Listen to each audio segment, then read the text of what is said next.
Hello, one and all, and welcome to another week here at the Damage Report with me, Johnny DeRola, and surprise Monday guest, Viviana Vigil's back. Viviana, how's it going? Hello, everyone. Surprise, I'm here. Surprise, you're here. Jessica's off.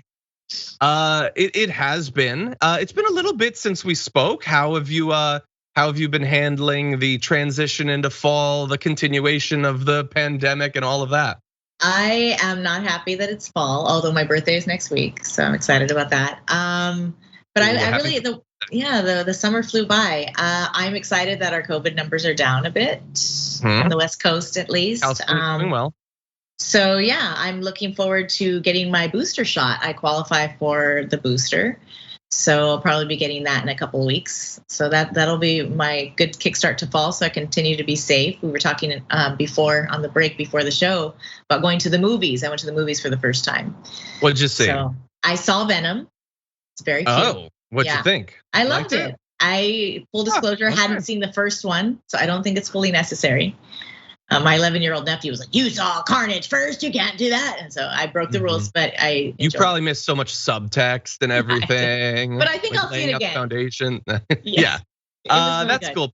People were telling me in the pre-show that I have to watch that, and I might. I just have this weird thing where like the non-MCU superhero stuff I'm just not generally into, but I like Tom Hardy, so I will consider it. Tom Hardy is a good time, I'll be honest. The guy is amazing. Woody Harrelson is amazing, so you really can't go wrong with this. And the effects are great. It's a quick movie. I actually thought of you, John, oddly enough, because I think you will enjoy it. So I think your fans are right. Okay. Go check it out. I will consider it. I've been busying myself recently watching Midnight Mass and Squid Game.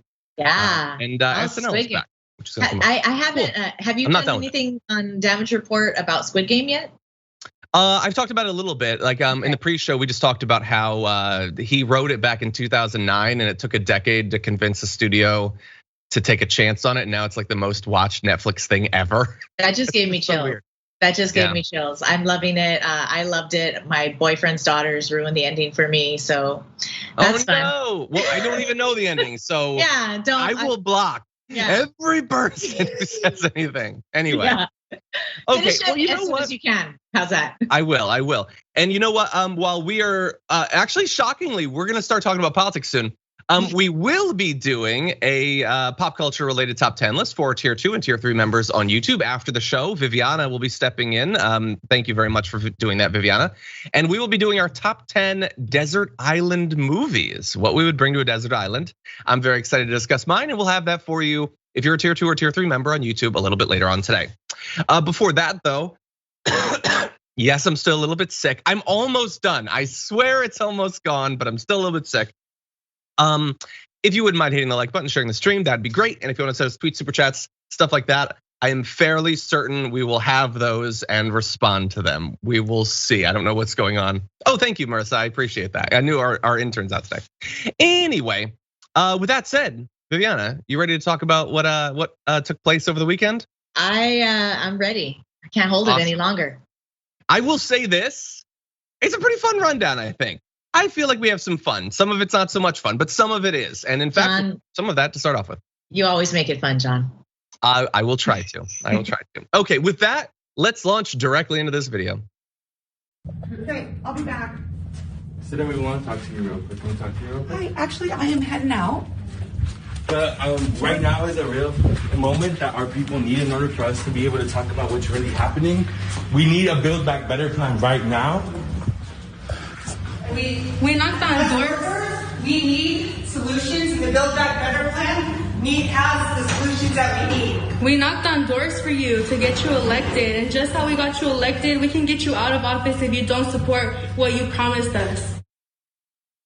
So what you're seeing there is the beginning of an encounter that unfortunate Senator Kyrsten Sinema had at ASU, where she's a lecturer at the School for Social Work. I just love that of all of the things she could be teaching, it's social work. Feeling some sort of obligation to right social wrongs and things like that. Anyway, people who actually care about that include Lucha Arizona and members of that group.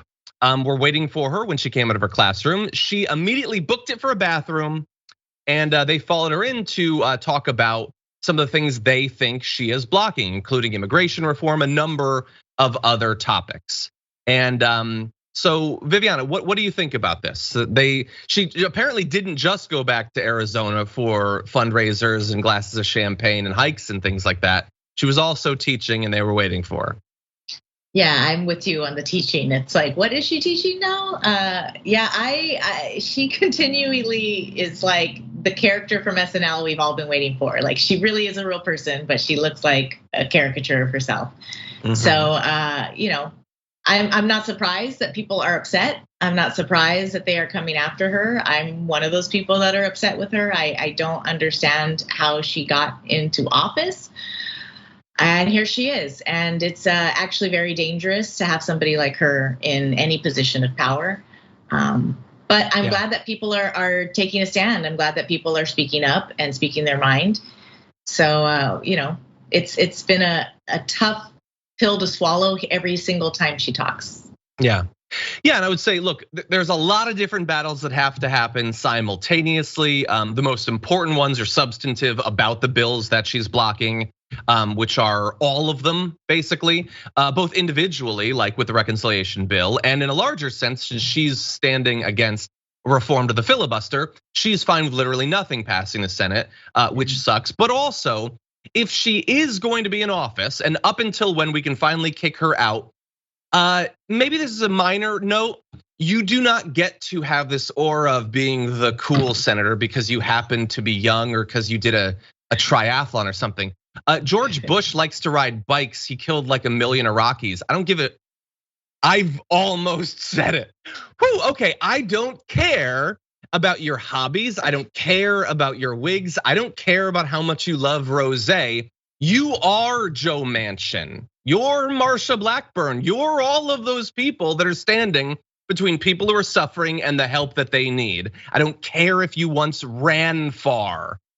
But anyway, there is a debate about this particular protest, so we're gonna get into it. First, we're gonna allow the organization, Lucha Arizona, to respond. They said, we wouldn't have to resort to confronting Senator Sinema around Phoenix if she took meetings with the communities that elected her. She's been completely inaccessible. We're sick of the political games. Stop playing with our lives.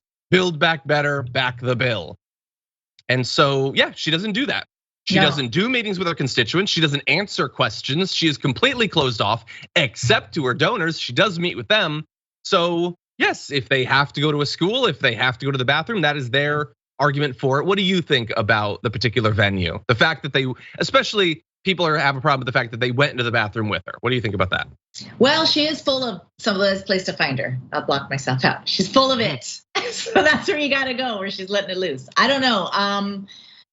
She has said that she doesn't want to meet with people. She's in the social work school, but she doesn't want to meet with society. She doesn't want to meet with the people. She only wants to hear people who can line her pockets. And this is the problem with politics that everyone has on the left and the right. This is what the right accuses the left of this elitism and all of this stuff. This is what the left accuses the right of. And then this is people like Sinema and Manchin are right there, smack in the middle, playing both sides and doing a great job of it. I don't know what she has accomplished other than get a lot of press. Yeah, well, I mean, I think yes, for her personally, in terms of actual effect on our politics, she wasn't really sent there to do things. She was sent there to stop things from being done. Remember, it's not like, and I'm saying remember to people who might not be as familiar with politics, you don't need to learn any of these lessons, but it's not like you have hundreds of millions of people who are desperate that have been left behind, and you have wealthy interests, and both of them have been dropped on an island to set up a new government. Which one's gonna win? It's already set up for those people. They don't need to play offense, they just need defense. Defense is their offense, and I find it offensive, actually. So anyway, let's talk now a little bit more about the going into the bathroom. So you had some people who argued against it on social media as strategically undercutting their message. People who I respect, like Josie Duffy Rice, who wrote, imagine the best headline ever. Sinema hides in bathroom for 6 hours to avoid protesters, is startled to find they are still there.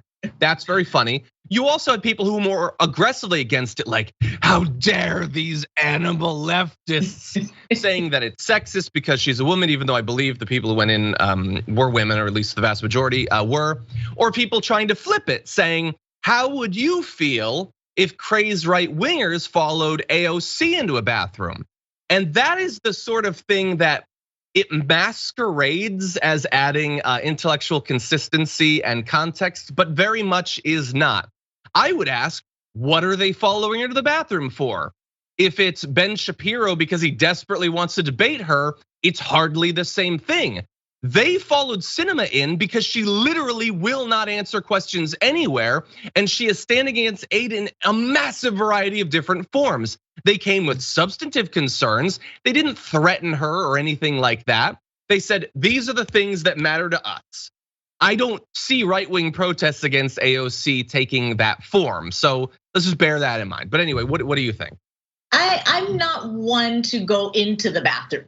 I think standing outside of the bathroom door would have been sufficient. But I don't blame them. And they are her constituents. She's there to speak to students. She's not speaking to students except for on the dais, and that's it. That you need a forum where there's a back and forth. You need to respond to these questions. You need to respond to your constituents. And I don't think that she should be surprised that they're cornering her. Now, personally, would I go into the bathroom? I don't like that. Personally, I don't think that's the right choice. Do I think it's illegal? Is it wrong?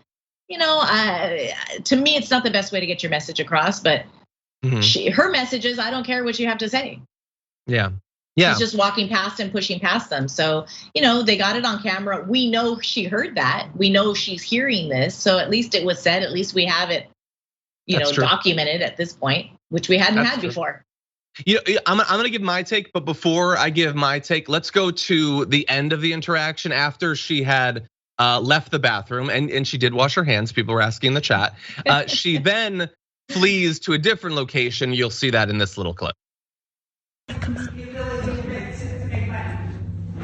Will you support the Build Back Better plan so that we can have justice and solutions that we need for immigration, labor, climate change? Pass the bill. Build back better. Pass the bill. Build back better. Pass the bill. Build back better. Pass the bill. Build back better. Pass the bill. Build back better. Pass the bill. Build back better. Pass the bill.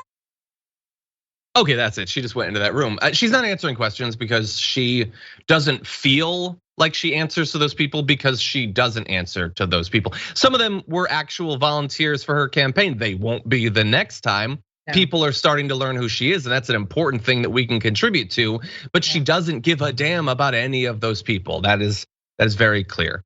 Now, my take on the bathroom thing is, if people with the right substantive positions, whether it's Josie Duffy Rice or people are online or Viviana or whatever, want to debate tactics and optics, let's have it. I think that's perfectly fine. If you stand with Kyrsten Sinema and you don't want the bill to exist, or if it does exist, you want it to be as small as possible, and you start talking about things that are unfair, or should we really be doing this or whatever, screw you, honestly. Like, if you stand with the people in the status quo who are already lording it over all of us, and your fundamental concern is making sure that nothing happens to that status quo that you love so much, I don't want to hear about how comfortable senators are and how we have to maintain that. And I have a little bit more to say that. I do want to give credit to Andrew Lawrence on Twitter, said, it seems like the people whose lives won't change either way think heckling Sinema is bad, and the people whose lives would change for the better think heckling Sinema is good. Exactly. And it's been said a million times before. I will say it one more time. Protest that's only acceptable until it makes powerful people uncomfortable ain't protest that's gonna matter. And think about that. Like, we're not supposed to make her briefly uncomfortable. How comfortable do you think the people are, like in that group, who've had families that have been deported because we haven't had immigration reform and she's standing against it? The people who could have made $15 an hour and are not now, how comfortable are they with their salaries? People who are burdened by student loan debt, people who desperately need elder care, people who've been sent out of their houses, who need COVID aid, all of these things. Why should they be more uncomfortable than their servant? I think that's a much more important question to ask than, is it really fair? Come on, she's trying to teach. Anyway, those are my thoughts. John, you knocked it out of the park. That is 1,000% on the mark. They need to be uncomfortable. And like I said, personally, would I go into the bathroom? No. But I think when you are a leader. And I wouldn't follow you there. That's my pledge. Good. But if you're a leader, you got to expect that people are going to make you uncomfortable. You're going to expect to be heckled. You're going to expect to get a shoe thrown at you. I mean, things are going to happen because you need to answer to these people. And I really don't mind if you're uncomfortable. Personally, I wouldn't do it to you. They didn't hurt her. They didn't attack her. They didn't call her any names. They were speaking to her as calmly as they could. She was completely ignoring them. That's on her. She could have stopped. You know what? I'll speak to you as soon as I get out of the restroom. Yeah. She was totally disrespectful to her own people. She didn't even pretend. Barbara Feinstein pretends better with her constituents. She patted them on the head. Sinema. Yeah, you don't know what you're talking about. She could have at least said. Exactly. I mean, look, Feinstein might not remember the interaction 20 minutes later, but let's not go there. Okay, never mind. Anyway, 90-year-old senators need to retire. Anyway, what did I say? Barbara. That's all right. Oh, I was thinking of Barbara Boxer. I apologize. Yeah, Barbara Boxer. They get there. Well, she can't remember the name of the Green New Deal. Why should I remember her name?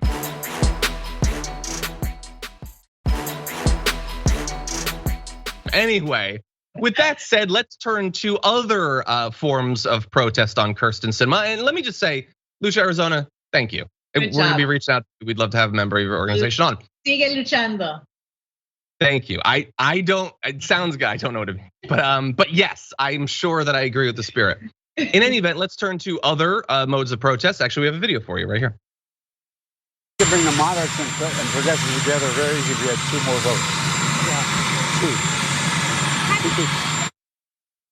Okay, so that is Joe Biden calling out kind of Kyrsten Sinema and Joe Manchin. I mean, those are the 2 votes, or at least the 2 that will identify themselves. Let's never forget that there might be more people behind the scenes. But anyway, that is for Biden. That's brutal. That was pretty good. Mentioned that they're against him. For him is something. Thankfully, there are others that are a little bit more aggressive about what they think about Sinema and Manchin and what might happen as a result of it. Let me demonstrate that in a few ways. The first is this video of Representative Alexandria Ocasio-Cortez. Someone who famously came to office having primaried an out-of-touch conservative Democrat from the left. Should Sinema now be worried about a primary challenge come 2024? Do you think that needs to be talked about more as a way of reminding her that the pressure is on in an increasingly bluish state, Arizona? Well, I think ultimately that is always up to the folks right there in the state of Arizona. Are they happy with their leadership? Their most recent senator that they had just elected is more progressive, fights very hard for working families. But that is ultimately up to the people of Arizona. It is a state that is increasingly Latino and Latina. It is a state where indigenous people really just showed up and organized in incredible, remarkable ways for the presidential election. It is a place where working class populist politics is really taking off. And I think that, if you're home in Arizona, it's a question that you may want to raise. I love about that, John, is, what she's so right. And the Southwest is really waking up. Really still in many ways, the United States is still under colonialism and the powers of colonialism and of oppression of people of color and Native people, specifically in those states. And the more we learn, the more we are empowered about who we are, where we come from, our backgrounds, the more that the politics are going to start to change. And I see that happening not only in Arizona, New Mexico, it's happening, Texas, it's happening. We're seeing it happen all over the Southwest. And Arizona was a hard red state. Sinema, no one goes to the cinema in Arizona. Let's just say that. They go to the movies. That's gonna be in a political ad someday. I don't know if it'll be effective, but I like it. No one goes to the cinema, man. Okay, that's good. Look, I like the attack of AOC there.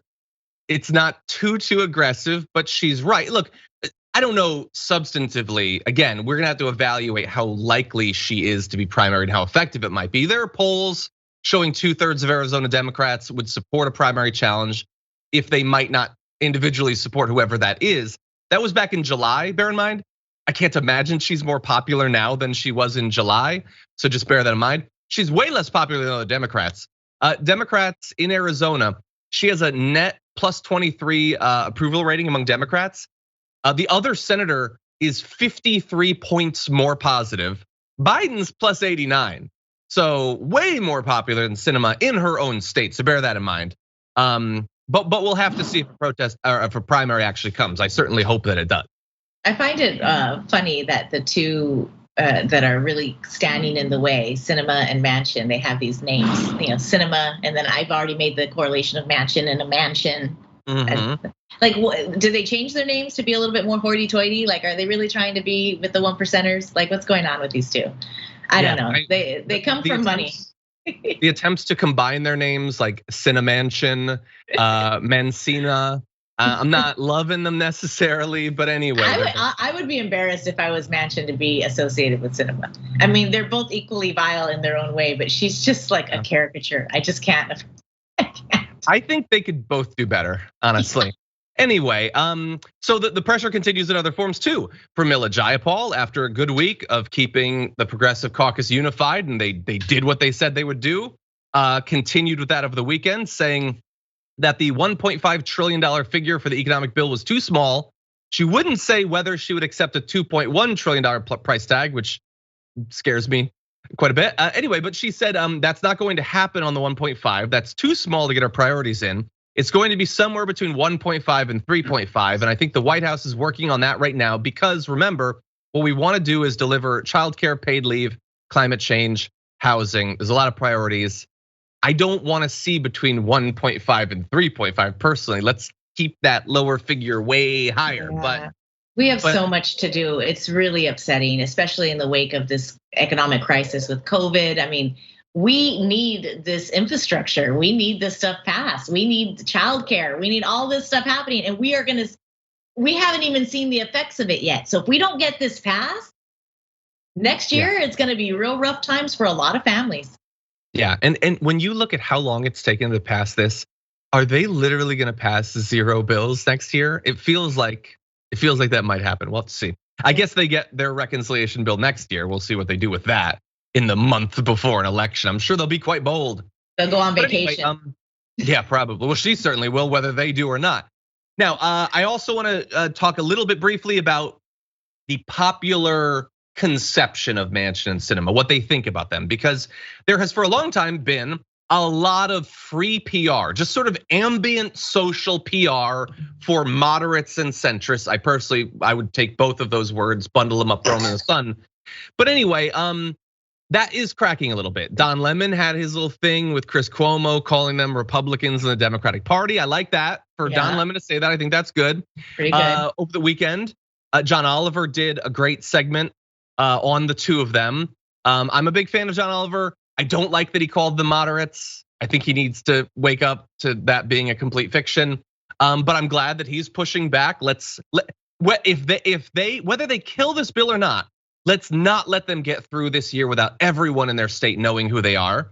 And even SNL, as I predicted earlier that day, you did have Kyrsten Sinema. Cecily Strong did a great Kyrsten Sinema. Great. If I could critique, and I know most of you come here for a comedy critique from me, they went with the like agent of chaos angle, which Cecily Strong plays very well. She did the same thing with her Tulsi Gabbard a couple years ago.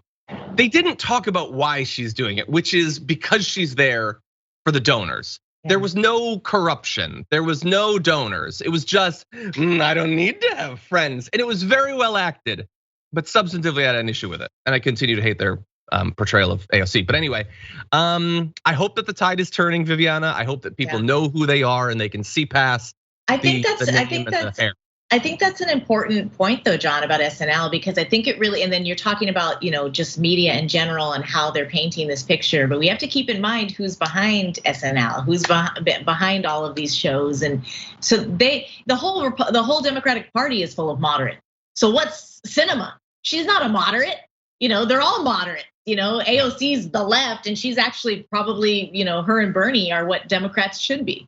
So they're not gonna be too hard on them. They're gonna make fun of them because it's fun, but substantive, they're not gonna go there. They're not gonna go there because people don't wanna hear it, and people don't really know all that you know, John. And they're not gonna, they just want the surface fluff. And that's kind of probably why we've gotten into this mess with Facebook and social media, is people only want the surface. And we need to be substantive. We need to get down in the dirts. In the roots, in the dirt, in the roots. There's multiple dirts. But anyway, and that's not, if Cecily Strong is watching this, and I hope to God she is, it's not a critique of you. Great performance. No, but comedians say that she does a great job and she's hilarious. But like they're gonna say, well, my job's not to educate people on the whatever. Well, and also I doubt she wrote the sketch. Like I'm sure she was.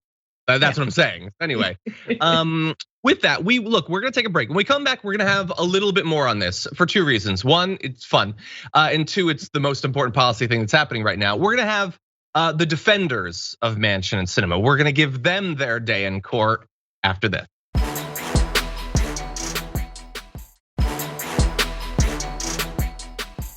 Someone says, Bamarator says, "Come on, John, think of your constituents." New intro. Exactly. I'm about as. I'm gonna follow you in the bathroom, John. You better change that intro. Exactly. Build the intro. Anyway, thank you everybody for being here. We've got a little bit more on the moderates. They have their defenders, as you'll see in this video. Kyrsten Sinema and Joe Manchin, they're the two Democrats who are holding up, and they're mad at them because they're not progressive enough, forgetting that they only got elected because they're not progressive, because they're moderates. Here's my question. Does spending more money make you a better person or a bigger moderate? And maybe these two, Sinema and Manchin, they might have their thumb more on the pulse of the average Democrat in the country? Okay. So that is Bill Maher, who I'm sure if you hooked him up to a lie detector and you asked him, you're a progressive, right? He would say that he is. But I will ask you to watch the show and see if you can maintain. He's been a Republican for 10 years, John. This guy. Look, I think he's like Manchin, Sinema. I think he's a conservative Democrat. I think that a lot has changed since the 90s.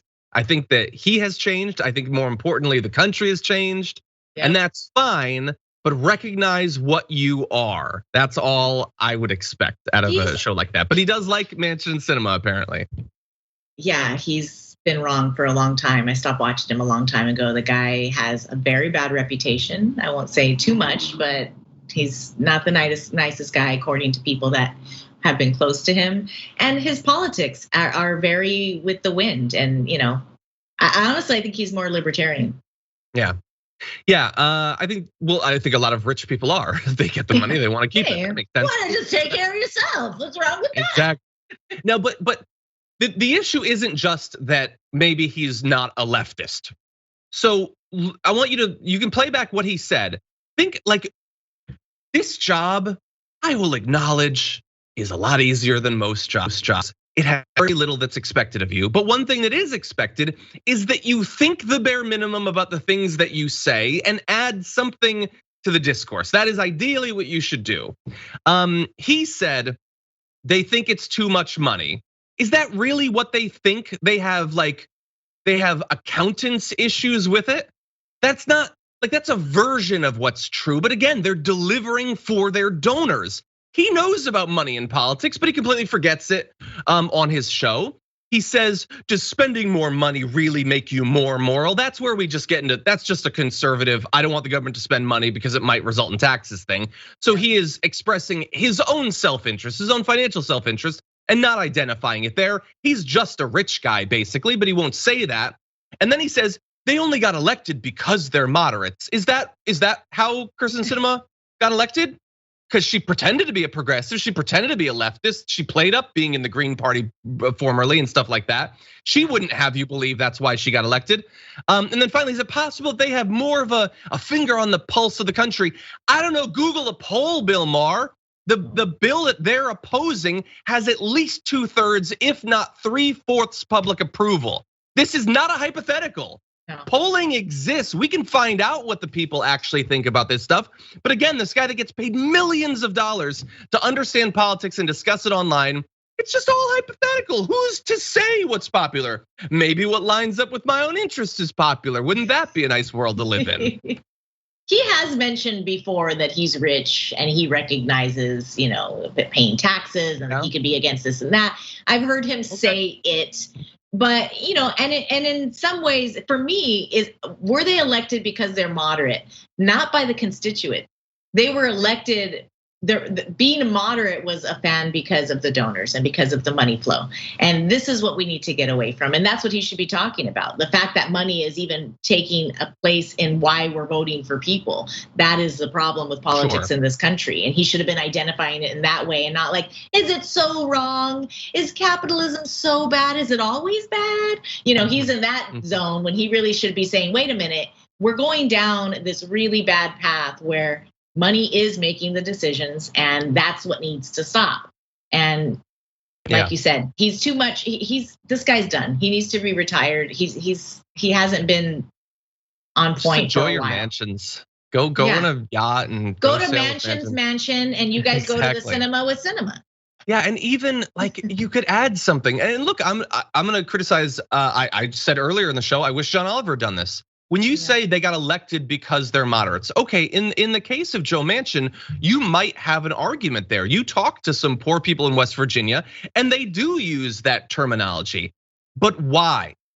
Like there is a conversation to be had about the cumulative effect of decades of media telling people that a certain type of bipartisanship is good and necessary, that moderate means one thing when you can literally be a moderate Republican or a moderate Democrat that believe starkly opposite things. You could actually try to deconstruct why so many Americans vote against their own economic interests. You could do that, but he doesn't do that. No, that's what he should be doing. You're exactly right. That's what that conversation, that's what your monologue should have been, bro. What are you doing over here? He's just dialing it in. He has been for a while. And I foresee that show ending soon, personally. Yeah, and if people love moderates so much, why is such a high percentage of their donations come from corporate PACs and things like that? Why are regular people lining up? That's who loves the moderates, though. Yeah, that's true. Well, look, for Manchin and Sinema, Bill Maher might be one of their most high-profile supporters, but he's not the only one. And if you can judge people by the company they keep, here are a couple of other people defending them recently. One is, Stephen Miller. Yep. He tweeted, an illegal alien is stalking a US senator, this is the bathroom thing, to demand passage of Biden's reconciliation bill because it includes mass amnesty for illegals. In a functioning democracy, ICE would swiftly deport this person, but under Biden's new edict, as the lawbreaker knows, she's immune from removal. So he thinks it's unfair that this illegal is bothering a senator. And if it was up to him, and unfortunately for years it was, that protester would have been immediately deported from the country. So that's a nice buddy for you, Sinema. Yeah, that's someone you want to be standing on the same team with on Squid Game. Exactly. Yeah, if only so you can get behind them and push them off something. But anyway, we do have one continued supporter of Kyrsten Sinema. This is not new, but Meghan McCain, big fan.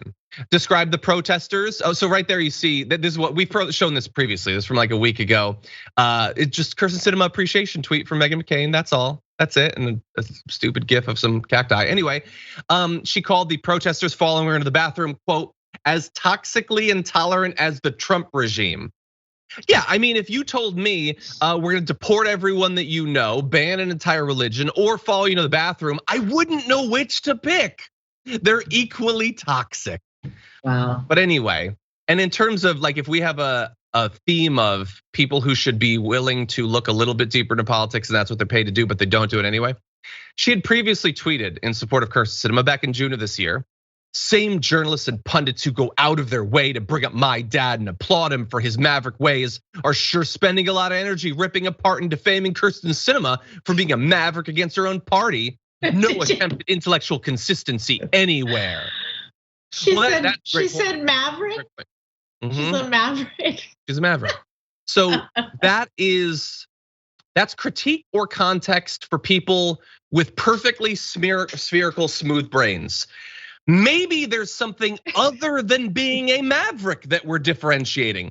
maybe if your dad doesn't go along with defunding the ACA, which is a popular and necessary policy, that time he was a maverick is a good thing. When she stands against wildly popular legislation that the president got into office campaigning on, that's not as good a time of being a maverick. That's my thing. Just being a renegade. That is such brain stupidity. What makes you a maverick is having the integrity behind it. This woman has no integrity. She doesn't believe in anything. Whoever gives her money, that's what she says. That's not a maverick. That's a mouthpiece. This is, and Meghan McCain has her hair combed far too back, and I got too excited, John. Meghan McCain's hair is slicked back so far, they have smoothed out the wrinkles in her brain. I can't with that woman either. I'm not surprised that they're friends. They would get along famously. I'm sure that they do. They probably go to the same wine mixers and things like that. But anyway, finally, one more tweet. Rosé all day. Rosé all day. That's no policy considerations, just vibes. Anyway, if you are watching this and you like Sinema, first of all, why? Second of all, I want you to understand that Meghan McCain being her friend isn't like this awesome alliance of mavericks.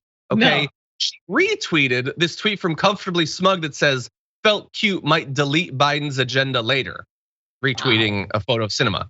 So I want you to understand what the goal is. Yes, Meghan McCain might have criticized Trump on a couple of the surface level things. She wants Biden to fail and not accomplish anything because, like Bill Maher, Meghan McCain is just a rich person. That's all she is. I don't care about her policies beyond that. Her loyalty is to her class, and her class is situated above us. So I'll go as far to say that she's not even on Bill Maher's level, because at least Bill Maher earned where he's at. She's just the daughter of a politician. So sorry, you didn't do anything to get where you are. You didn't earn any of it. You just sat there, and I won't even say looked pretty, but I guess that's part of it. Feel free. Subjectively. Okay. Okay, you know what? We are going to take a break to, like at a wine tasting, get the taste of that out of our mouth. And so we're gonna take a break. When we come back, we're gonna be talking about the Pandora Papers leaks, as well as a whole bunch of fun stuff. So stick around, we'll be back in a minute.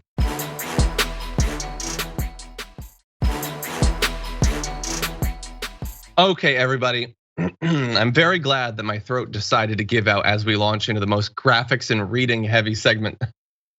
Let me know if you need me to pick up any slack, John. You want to read them? You can read them. How about this? So you got the doc open? Yes, I do. Did you see where it says some specifics? Pull it up. At some point, I'm gonna throw to you to start giving us some specifics. I'd appreciate that. Okay, yeah, I got it. I'm ready. But with that said, let's launch into this thing.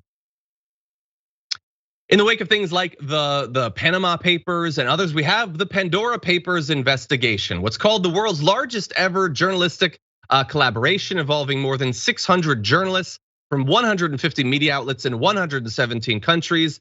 A lot of interesting stuff has come about as a result of this. The first and foremost is, I'm shocked to find out there are still 600 journalists. So good news for us to start off the week with, but also it revealed a lot of the financial shenanigans of our world's elites, both on the financial side as well as the ruling class of a number of different countries. So they've got details on more than 29,000 offshore bank accounts, over twice the number that were exposed 5 years ago by the Panama Papers. I will just remind you, by the way, that while the Panama Papers obviously revealed a lot financially, it also revealed the strike back against journalism. Google some of the violence against people involved in the Panama Papers leaks. So if you are one of those 600 journalists, stay safe, because these people have a lot of money and a lot of power, and they don't like when these things are revealed.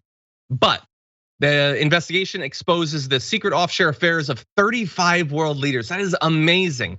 Current and former presidents, prime ministers, and heads of state, as well as the secret finances of more than 300 other public officials, like government ministers, judges, mayors, and military generals in more than 90 countries, as well as more than 100 billionaires that feature, which include celebrities, rock stars, and business leaders, many using shell companies to hold luxury items like property and yachts. Hey, Joe Manchin, as well as incognito bank accounts, even art, like looted Cambodian antiquities to paintings by Picasso and murals by Banksy. So hey, some modern stuff there.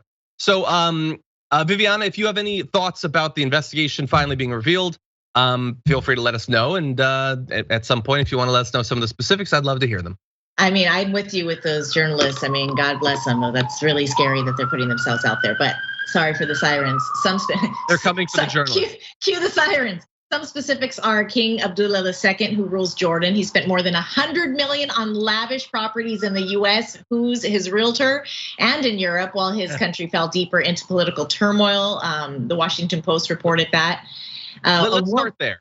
Mm-hmm. So, and the reason is what he's doing with it, which is buying up all this property. And look, this is like the barest surface of these papers. You can find out much more online, and more will be coming out. But this is one of the things that I expect is setting Anna Kasparian's hair on fire today, which is a lot of it is real estate speculation and hoarding of property in the United States. That is a problem that we've been talking about for some time.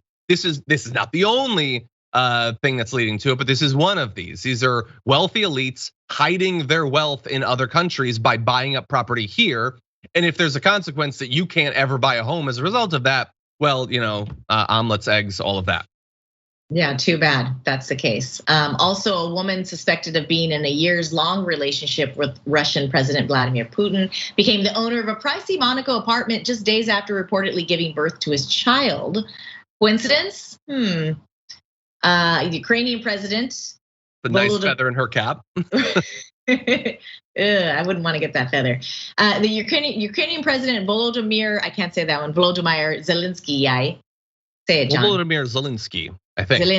Zelensky, who was elected in 2019 on a pledge to clean up his country's notoriously corrupt and oligarch-influenced economy, is also named in the leak. During the campaign, Zelensky transferred 25% of his stake in an offshore company to a close friend who now works as the president's top advisor. The file suggests. That's probably a gift.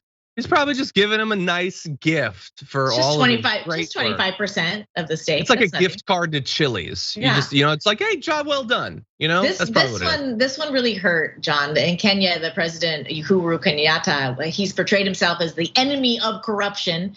In 2018, Kenyatta told the BBC that every public servant's assets must be declared publicly so that people can question and ask what is legitimate.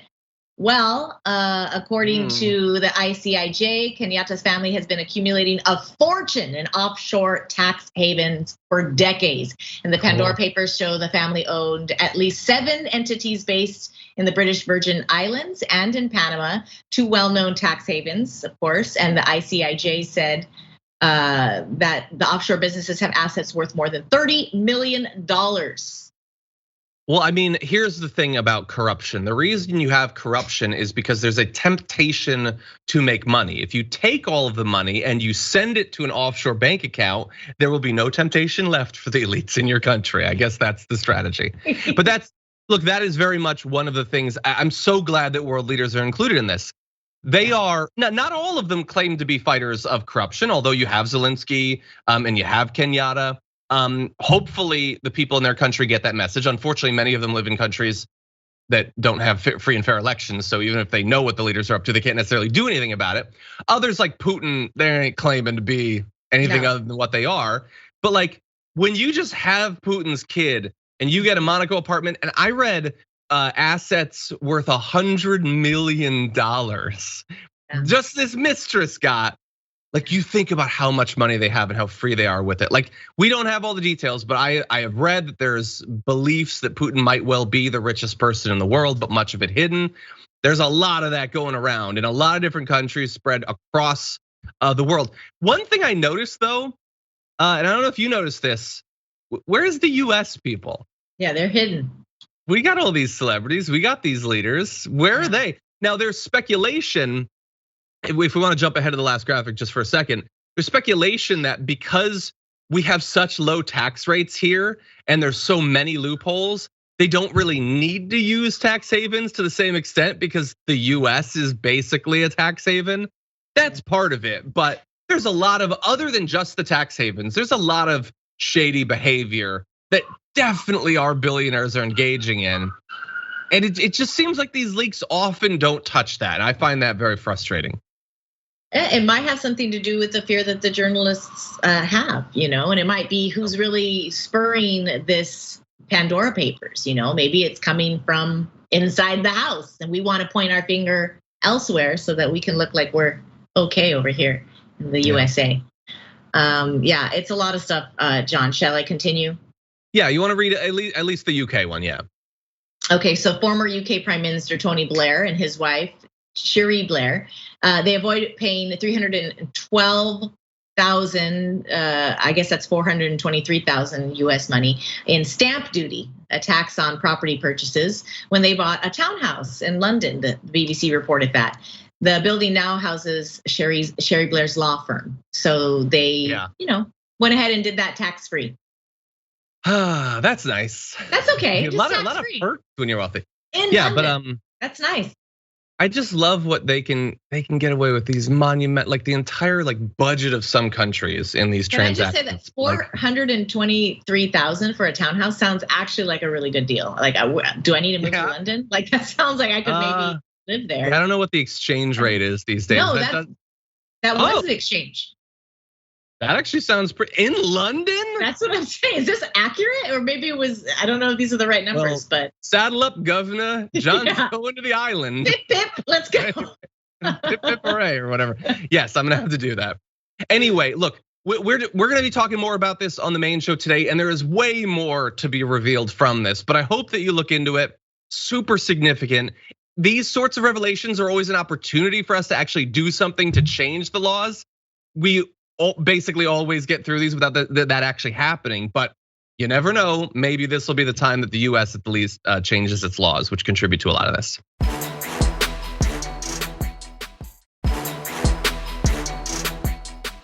That said, production team, to close out the hour, I don't know if you saw my message, but if we could skip to the E block, that's good. Okay, we can do that. Then let's jump into the video. Well, working the Cabbage Patch Factory. So no wonder Dr. Fauci's about to cancel Christmas. We're not going to have any presents anyway, so it's going to really work out. Well, by the way, let's just clamp down on those college students. Dr. Seuss with the Grinch, right? Dr. Fauci, right? Dr. Seuss not a real doctor, but he does seem smart. And he was canceled, right? Okay, so I made you watch that video because I had to watch that video. It is 16 seconds long, and I think they use 16 stupid baby brain buzzwords. They just fit in everything. I don't think they said critical race theory or trans athletes, but maybe in the next couple of seconds they fit it in. So Fauci stole Christmas, something Dr. Seuss, there's no presents. The war on Christmas has begun. Like pumpkin spice lattes, it just comes earlier every year. It's the first week of October and they're talking about the war on Christmas, Viviana. And not just them, Newsmax is doing it too. I think I need to start watching that show because that made me laugh out loud. Anyway, and Dr. Seuss was canceled, don't forget.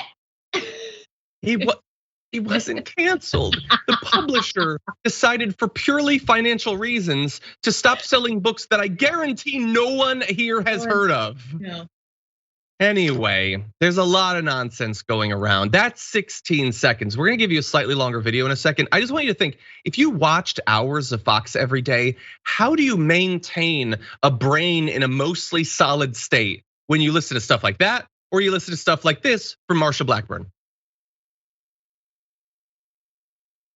Maria, we know that the Build Back Better agenda has become the Biden Build Back Broke agenda. And the American people have figured out that what they're trying to do is institutionalize socialism. They're trying to do a takeover of the country in one vote. They want government control of your kids. They want to look at your bank account for every transaction over $600. Anything that you do on Venmo and PayPal, they want a part of that transaction.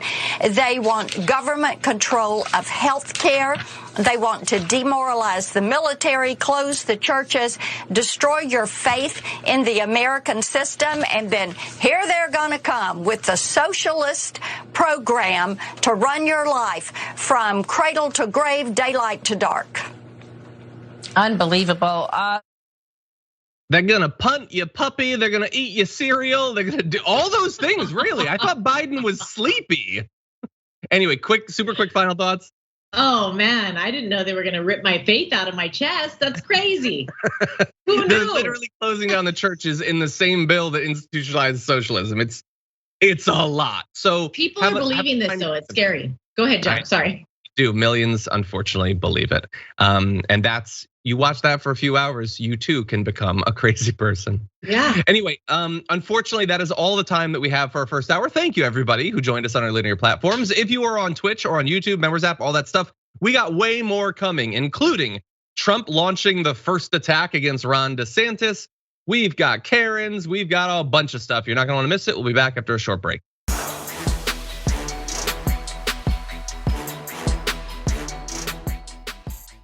Thanks for listening to the full episode of The Damage Report. Support our work, listen ad-free, access members-only bonus content, and more by subscribing to Apple Podcasts at apple.co/TYT. I'm your host, John Adarola. I'll see you soon.